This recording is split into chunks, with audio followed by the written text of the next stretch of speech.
उन नेताओं का गिरफ्तार करना समय एक संविधान के साथ खिलवाड़ और एक लोकतंत्र के साथ खिलवाड़ किया गया था। लोकतंत्र को समाप्त कर दिया गया था।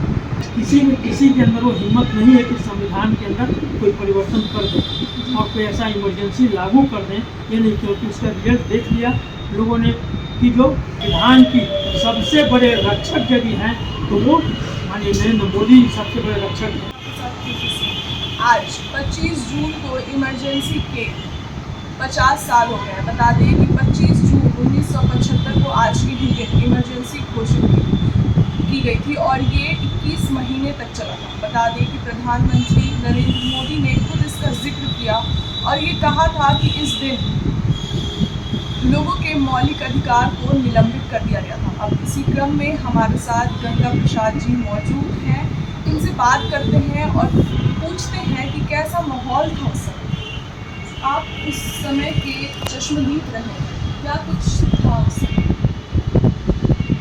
ये 25 जून के अर्धरात्रि में आपातकाल की घोषणा कर दी गई और घोषणा होने के साथ ही जितने सभी प्रमुख नेता लोग, हर दल के लोग, कांग्रेस को छोड़ करके और कम्युनिस्ट को छोड़ करके बाकी सभी को गिरफ्तार प्रमुख लोगों ने, सब अटल बिहारी वाजपेयी, जॉर्ज फर्नांडिस, अडवाणी जी, मैंने इस तरह से जितने प्रमुख लोग थे सबका गिरफ्तारी हो चुका था।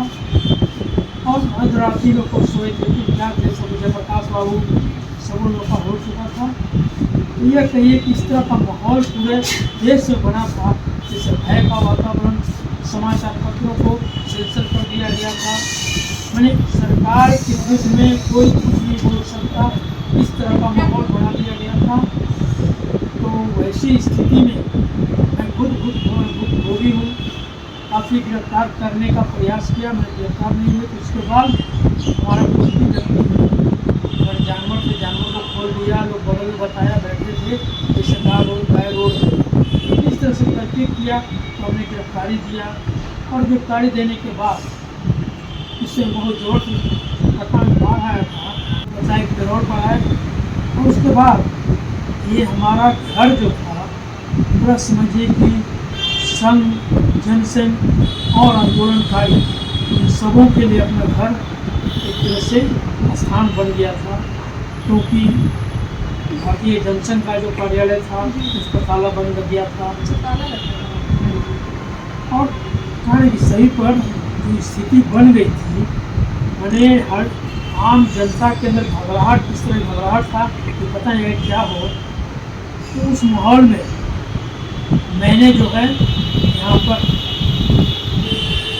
इतना होने के बावजूद बैठ के हमारे घर पर चलता रहा। उस समय खास करके रंजू भैया जो बाद में सर संचालक बने थे, वो महीना में 1 महीना पर 2 महीना पर आया करते थे और बड़ी बैठकें होती थी जिसमें लगभग 25-30 लोग रहते थे।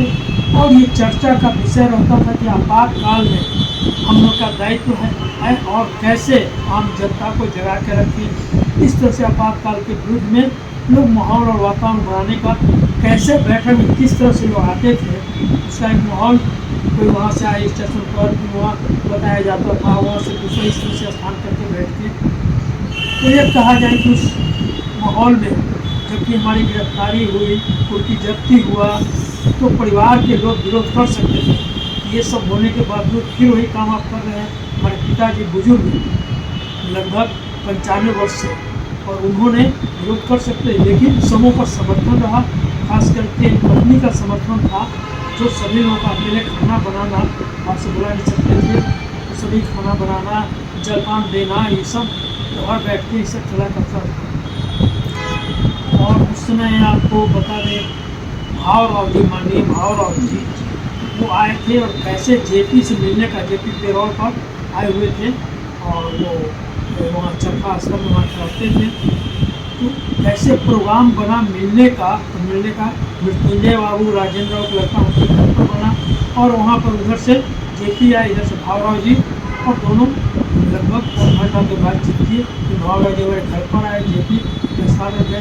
तो मैंने इस तरह से करके मेरा घर जो पूर्ण रूप से इसमें रहा किया। और जो माहौल जो था बना हुआ, इस माहौल में लोग एक तरह से मतलब रह रहे थे और संविधान के साथ माहौल किया गया। श्रीमती इंदिरा गांधी जी ने इसमें कई संशोधन कर दिए। एक तो शुरू बना था, जिस समय संविधान बना तो उसमें पंथ निरपेक्ष था और उसको हटा करके धर्मनिरपेक्ष इंदिरा गांधी ने करवा दी संविधान के अंदर। तो कहा जाए कि संविधान के साथ कांग्रेसों ने खिलवाड़ किया और खास करके श्रीमती इंदिरा गांधी उसका एक तरह से इस तरह से उन्होंने माहौल बना दिया था। और जिसका बाद में ये परिणाम हुआ कि जब आपातकाल हटा तो जनता में जो आक्रोश था तो जनता ने कांग्रेस की सत्ता को परिवर्तन किया और जनता पार्टी की सत्ता बनी। इस तरह का माहौल जो बना हुआ था पूरे देश का माहौल, तो इसमें हर चीज़ पढ़ाई लिखाई जितना सब पर प्रभावित हो गया। इसके बाद इंदिरा गांधी की अगुवाई वाली कांग्रेस सरकार की सिफारिश पर ये सकी। अब आपकी सरकार है, अब आप कैसे? नहीं, आज की सरकार ने तो बिल्कुल रखा कि संविधान की एक एक अक्षर का मैं अक्षर से पालन करूँगा। और आज खुलेआम माननीय प्रधानमंत्री जी ने खुलेआम घोषणा कर दिया, यहाँ तक कि माननीय बाला साहब बाला भीमराव जी यदि खुद आ जाएं तो चाहे जो कुछ परिवर्तन तो वो भी नहीं कर सकते हैं। इस तरह का एक बेकार का झूठ मूठा अफवाह कांग्रेसियों के और समाजवादी पार्टी की ओर से जो अफवाह जो उड़ाया गया, गलत अफवाह उड़ाया गया जनता को गुमराह करने के लिए। नहीं तो संविधान की सबसे बड़े रक्षक यदि हैं तो वो माननीय नरेंद्र मोदी सबसे बड़े रक्षक हैं। इसलिए इस तरह की गलत हवा उड़ा करके और आम जनता को गुमराह किया गया। सर, लोगों का मौलिक अधिकार जो है वो निलंबित कर दिया गया था, फिर क्या हुआ? नहीं, ये मैंने फिर हुआ, मैंने ये रही सरकार बनी, जनता पार्टी की सरकार बनी और सारी वातावरण जो था स्वच्छ वातावरण बना, उसे किया गया। अच्छा सर, एक आखिरी सवाल चलते चलते मैं आपसे ये करूँगी, कल की जो इमरजेंसी थी उसका आज पे क्या असर पड़ रहा है, इसको कैसे देख रहे हैं? सर, जो इमरजेंसी लगी उस इमरजेंसी का आज पर क्या असर? नहीं, आज तो पड़ा है कि आज जो है जनता उस समय जनता ने जो फैसला लिया, जो चुनाव हुआ, आज किसी के अंदर वो हिम्मत नहीं है कि संविधान के अंदर कोई परिवर्तन कर दें और कोई ऐसा इमरजेंसी लागू कर दें। ये नहीं, क्योंकि उसका रिजल्ट देख लिया लोगों ने कि जो सत्ताधारी श्रीमती इंदिरा गांधी ने जो किया उसका परिणाम उनको भुगतना पड़ा, सत्ता से हाथ धोना पड़ा। इसलिए कोई उसमें परिवर्तन का प्रश्न ही नहीं है। खास करके आज एनडीए की सरकार है, ये तो खैर इसकी कल्पना तक नहीं की जा सकती वहाँ पर किसी प्रकार का कोई परिवर्तन लाने का। और सबसे बड़ी रक्षक आज एनडीए सरकार है संविधान। अच्छा सर, मीसा एक्ट के तहत विपक्षी दल के जो नेता थे अटल जी, अडवाणी जी, जॉर्ज फर्नांडिस जी, इन लोगों को जेल में डाल दिया गया। इसको कैसे? मैंने गलत ढंग से कहा ना कि इन नेताओं को जो डाला गया और गलत आरोप लगा करके, इतना ही नहीं कई छोटे छोटे कार्यकर्ता को उन पर भी गलत आरोप लगा करके, एक कार्यकर्ता था नौपुर का, उसको क्या कर दिया कि यहाँ पर रेलवे लाइन ही उखाड़ रहे थे, जबकि वहाँ रेलवे लाइन है ही नहीं। तो वहाँ कोई इस गलत लोगों का आरोप लगा के गिरफ्तार किया गया था। और गिरफ्तार करना, इन नेताओं का गिरफ्तार करना समय एक संविधान के साथ खिलवाड़ और एक लोकतंत्र के साथ खिलवाड़ किया गया था। लोकतंत्र को समाप्त किया गया था। फिर से लोकतंत्र जागृत हुआ, लोगों में जागृति आई और आज लोकतंत्र बहाल है, पूर्ण बहाल है लोकतंत्र। बहुत बहुत धन्यवाद सर हमारे साथ बातचीत। ठीक, धन्यवाद।